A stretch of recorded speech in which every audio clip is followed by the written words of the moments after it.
Hello guys, it's Ivan here checking in, and as always, first things first, hope you guys are wicked. Second, a little while ago I saw an RST video by Todd Valentines, who's one of the pickup coaches at RST and arguably one of the best verbal gamers on the RST committee.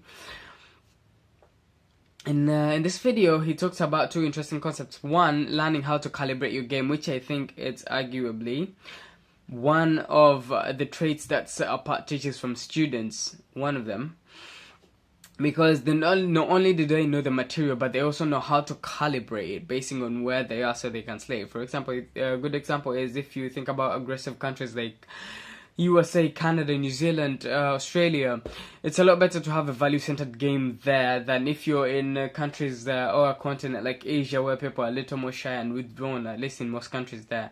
So instead of having more confident best game, it's a lot better to turn down the confidence and up your comfort in your game. So use words like excuse me, sorry, whatever, so you get the other person to open up. Anyway, the second interesting bit is to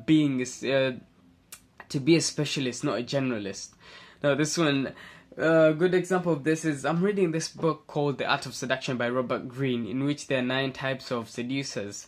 You can choose to pick one to specialize in one or in all of them. Personally, when I read about them, I thought obviously they're all different. They all have different characteristics to their characters that make them seducers. Personally, I would like to handpick out at least 2 or 3 traits of each and slam them together, but that can never work because seducing is more like what you are as opposed to what you're saying, right? You have to be congruent. Your actions need to match your words. So if I wanted to be a generalist, I would have to work extra hard because I need to make sure my actions are congruent with what I'm saying. And even if I get good, I can never be as good as a specialist, and I can never be a worthy opponent for a specialist, right? Because all the time it takes me to be good, to be just good in all of them. In that time, a specialist can double, triple my effort. Can perfect his art a lot more than me, if that makes sense. So yeah, the example that Todd gives that I think is even better is he says, if you think about two guys, one of them is not very good at verbal game, but he is good on the dance floor. He's more of a dance floor kind of guy. So on the dance floor, he doesn't have to speak very much verbal game. He just needs to whisper some interesting things in the girl's ear so he can get laid.